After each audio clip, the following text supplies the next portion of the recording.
Gatto is giving these 13-year-olds license to spend every Friday out of school.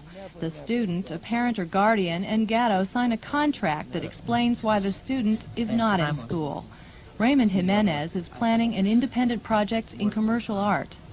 Do you have any background in art at all, or what is? I know you have some. So what is it? Background in art. Commercial art. The idea of making images and possibly making a living out of it.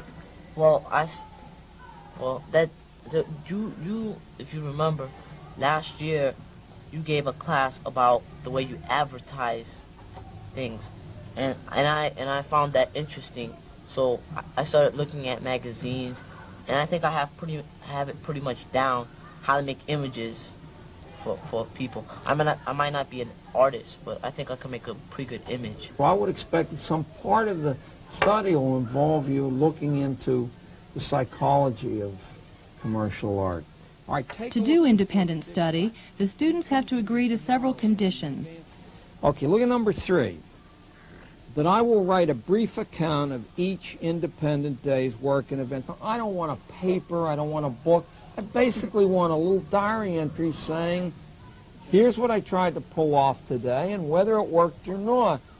The best projects are ones where 19 out of 20 things don't work because you're really putting yourself at risk. You're going for some big picture that you guess might exist, and the 20th one that scores for you makes all the other 19 worthwhile.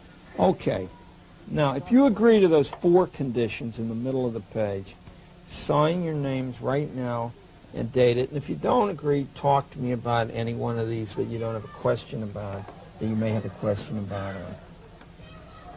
Okay, so how about if you just want to think about it a little more? You can take 2 or 3 sessions to think about it. One of the worst things about these schools is they don't ever give kids time, private time, to think about what they want to do. I don't know of another... I measure the success the same way you or the world would measure the success, by their performance. If someone can look me in the eye without shifting their gaze and tell me what they want and then persuade me in a convincing way, then they're certainly a good public speaker. Because of the difference in our ages, the difference in our culture. If they can move and swim like some noble fish through all environments and not be fearful or not carry a bubble of their own narrow past experience with them, then they're ready for a good, full life. Thursday and Friday are holidays.